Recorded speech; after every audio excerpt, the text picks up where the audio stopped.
नहीं, उस जाट लाठीचार्ज को भी नहीं भूलेंगे। भले ही पश्चिमी उत्तर प्रदेश में लखीमपुर खीरी टेक्निकली नहीं आता, लेकिन किसान आंदोलन पे ही तो बस वो जीप घुसी थी। जो जीप ने प्रवेश किया थार की जीप ने, जो कई परिवार के जीवन में रेगिस्तान बना दिया, परिवार के जीवन को। क्योंकि यदि कर्ता पुरुष घर से चला जाता है, उसमें एक हमारा पत्रकार बिरादरी का भी एक सदस्य था बेचारा, वो भी मारा गया। और ये मारने वाले और कोई नहीं थे, जो एक गैंगस्टर थे नेपाल बॉर्डर पे जो काम करते थे, और एक टेनी महाराज है, उनको इन्होंने राज्य मंत्री बना दिया था, गृह मंत्री। और उनके बेटे, उसको लगा कि मेरा पिता यदि राज्य मंत्री है गृह मंत्रालय में, तो फिर सैया भय कोतवाल डर काहे का। तो उन्होंने तो पूरे उत्तर प्रदेश को अपने बाप की जागीर समझ के उन्होंने किसानों को रोन दिया। उसके बाद जो किसानों के साथ न्याय हुआ, मैं नहीं मानता वो न्याय हुआ, ये भाजपा की अंदरूनी झगड़े थे, ठाकुर वर्सेस ब्राह्मण।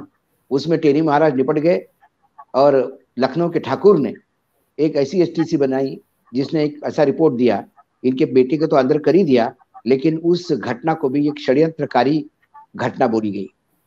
अब इसमें षड्यंत्र कौन किया, अब ये जब केस चलेगा तो ये षड्यंत्रकारी भी बाहर आएंगे, और षड्यंत्रकारी और कोई नहीं है। मैं साफ गोई से यदि कहूं तो इस घटना के 2 दिन पहले जब मंत्री महोदय ये कहते हैं कि मैं मंत्री सांसद हूं, ये भूल जाइए, मेरा अतीत ध्यान लीजिए मैं क्या था, और मेरे अतीत को ध्यान में रखते हुए मैं आपको बता देता हूं कि मैं रास्ते में चलने नहीं दूंगा, आपको लखीमपुर खीरी के आसपास दिखने नहीं दूंगा।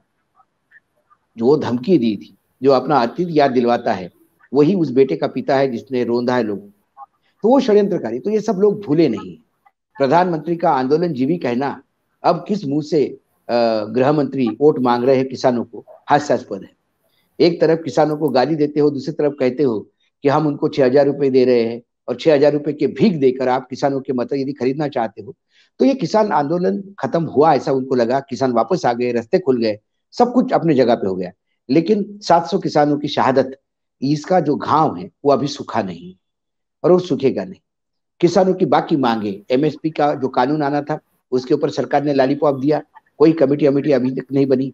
किसानों की एमएसपी को लेके एमएसपी कही जाती है, एमएसपी थी, एमएसपी है और एमएसपी रहेगी, ऐसा बड़ा घोष वाक्य पार्लियामेंट में करने वाली सरकार वर्तमान में पूर्वांचल से लेके कई अवध से लेके कई एरिया में जहां धान की खेती होती है, वहां किसान आज सरकारी खरीदी के लिए परेशान है।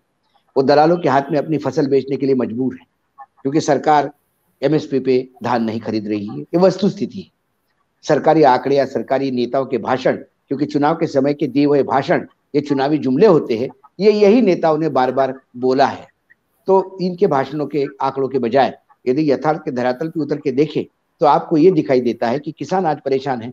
आज जो समस्या है, अभी हाल ही में गृह मंत्री ने, जो चाणक्य भी कहलाते हैं और उत्तर प्रदेश को बहुत भली भांति जानते हैं, क्योंकि जब वो general secretary in charge Uttar Pradesh थे तो 80 सीटें लेके आए थे लोकसभा में। जब पार्टी के अध्यक्ष थे तो 72 सीटें लेके आए थे। 300 से ज्यादा सीटें जब वो गृह मंत्री थे तब आई विधानसभा में। तो वो तो आर्किटेक्ट है, वो तो चाणक्य है, उनकी नीतियां काम करती। उन्होंने जाटों के 253 लोगों को एक मीटिंग ली 26 जनवरी दिल्ली में, और परिवेश नहीं मैं बता रहा हूँ, मैं बता रहा हूँ, वही उसी पे आ रहा हूँ ममता जी। मैं वो तथाकथित जाट नेता जो सुबह से लेके सारे गोदी चैनल लगातार बता रहे थे कि 153 जाट नेता आ गए। मुझे लगा कि अब ये है टोटल कितने, ये पूर्वा जो पश्चिमी तो जहाँ जाट बहुल जिले हैं वो टोटल 8-10 है। उस 8-10 जिलों में से यदि आप मानिए 253 जाट नेता आ गए तो इसका मतलब पूरा जाट ही आ गया। बचता क्या है अखिलेश जी के पास, और फिर क्यों लड़ रहे हैं जयंत चौधरी। लेकिन जब वो लिस्ट देखिए, एक तो जिनके घर, वो जिन जाट नेता के घर ये थे परवेश वर्मा, वो कहाँ से जाट है और जाटों का कब नेतृत्व उन्होंने किया, ये सबसे बड़ा सवाल है। उसके बाद उनके यहाँ जो 53 लोग आए थे उसमें जिसकी अध्यक्षता सदारत करने के लिए जिसको बुलाया गया था कि आओ भाई आप बैठो जरा इधर सदारत करने, तो जिसको चेयर दी थी वो साहब जो है वो अपने पत्नी को जिला परिषद का चुनाव नहीं जितवा पाए, जिला पंचायत का हाल ही में हुए लोकसभा में। मतलब एक 253 लोगों की कार्यक्रम की अध्यक्षता करने वाले आदमी की पॉलिटिकल औकात इतनी थी कि वो अपने पत्नी को लोकल सेल्फ बॉडी यानी जिला पंचायत का चुनाव नहीं जितवा पाया, जो चुनाव मात्र सेकंड लहर मतलब 6-7 महीने पहले हुए। एक जो नेता थे उसमें जाट नेता तथाकथित, वो ग्रेटर नोएडा में किसी लायंस या जायंट्स क्लब के प्रेसिडेंट है, वो भी आए थे। अब वो कहाँ खेती करते हैं और कौन सी खेती करते हैं ये किसी को पता नहीं था। तो ऐसे ये जो नेता थे, ये सिर्फ आंकड़ा बार बार बताया जा रहा था 253 का, लेकिन नेता जो थे वो नेता नहीं, इनके कार्यकर्ता थे जो जाट थे। तो मैंने तो हमेशा कहा कि हर यादव मुलायम नहीं होता और हर पवार शरद नहीं होता, शरद पवार नहीं होता हर पवार, और हर वानखेड़े स्टेडियम का मालिक नहीं होता। तो ये जो है, किसी भी वानखेड़े के सर पे हाथ रख के आप कहो कि वो क्रिकेट का एक पास लेके आऊंगा मैं, अशोक वानखेड़े से बात होगी, तो ये नहीं मिलेगा। ऐसे किसी भी जाट को खड़ा करके आपने बोला है जाट नेता है, तो नहीं होगा। यदि 253 जाट नेता इनके साथ है तो मुझे नहीं लगता कि गृह मंत्री को स्वयं गांव गांव जाके, घर घर जाके पर्चा बांटना पड़ा। वो भलाई थूक लगा के पर्चा बांटे या पानी लगा के पर्चा बांटे, लेकिन पर्चा तो बांट रहे हैं। और यो जो दिखा रहे हैं, तो क्या ये इनकी मजबूरी हो गई, क्या ये बैकफुट पे आ गए? दूसरी बात, जो उस सभा में भी, फिर मैं यदि 26 जनवरी के उस सम्मेलन में आऊं, जो मिनी जाट सम्मेलन इन्होंने किया था, जो जिसको ये ऐतिहासिक बताते हैं, उसमें क्या बातें तय हो गई? उसमें लोगों की डिमांड थी चौधरी चरण सिंह जी को भारत रत्न कब मिलेगा, उसमें डिमांड थी जाटों का रिजर्वेशन कब मिलेगा, उसमें डिमांड थी गन्ने का बकाया कब मिलेगा, उसमें डिमांड थी कि जो जानवर जो है, जो आवारा जानवर है, इससे कब मुक्ति मिलेगी। तो ये जो 5 डिमांड है, ये तो पिछले 3 चुनाव से चल रही है, जानवरों की छोड़ो तो हर चुनाव में देख लेंगे, कर लेंगे, ये लॉलीपॉप दिल जाता है।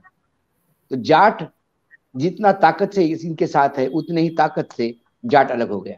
दूसरी बात, हिंदू मुसलमान का ये झगड़ा था, जो बार बार ये कहते थे कि वहां का जाट जो है पश्चिमी उत्तर प्रदेश का, वो मुसलमान, और तो जाट और मुसलमानों में भी जाट है, सिखों में जाट है, हिंदुओं में जाट है, मुसलमानों में जाट है। कन्वर्ट हो गए तो भी उनकी कल्चर एक थी, भाईचारा बना हुआ था। उस भाईचारों को 2013 में आपने जरूर पाटा अपने राजनीतिक स्वार्थ के लिए। लेकिन इस किसान आंदोलन ने एक अच्छी बात की है कि हिंदू मुसलमान जाट को एक कर दिया। इसलिए उस सम्मेलन में आवाज लगती थी ऊपर से अल्लाह अकबर तो नीचे से हर हर महादेव, और ऊपर से जय श्री राम बोला जाता तो नीचे से अल्लाह अकबर की आवाज आती।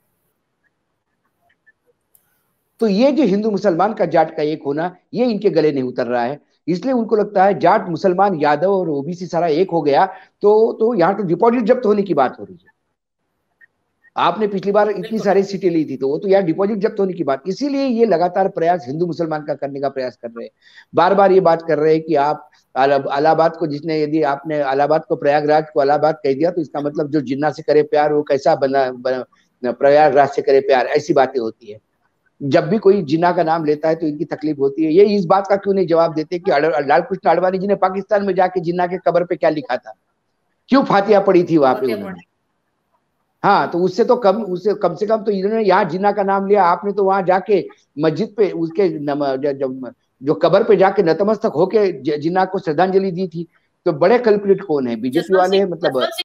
और आप हमसे जुड़े रहने के लिए सब्सक्राइब करें YouTube पर, फॉलो करें Twitter पर और लाइक करें Facebook पर। और ज्यादा जानकारी के लिए आपको टाइप करना होगा सिर्फ न्यूज़ नशा।